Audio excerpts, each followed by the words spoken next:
It is 5:24. I'm laughing because I know the cuteness that's about to come. We all love those little silly videos, right? Animals doing ridiculous things, squirrels water skiing, things like that. Well, this morning, I'd like to introduce you to Cookie, the skateboarding bunny, because don't we need this cuteness in our life? Yes, we do. With the spring weather, Cookie, the Canadian rabbit, is back to doing his favorite thing, cruising the pavement on his board.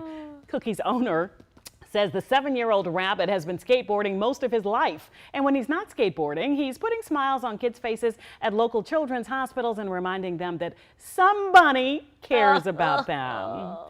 Look at, he's a seasoned skater. He's just 7 years? Peaceful on that thing, like that front shot with his little face.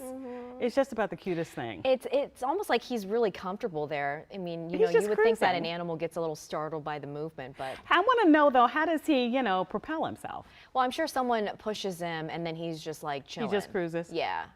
So cute. I love his little nose. Oh, thank you, Cookie. You are what we needed. And I want to share things that help to just put a smile on your face sometimes. Email us at getuplifted@WUSA9.com. You can reach me on Twitter, Instagram, or on our Get Up DC social pages. During the conversation, as always, just use that hashtag GetUpDC.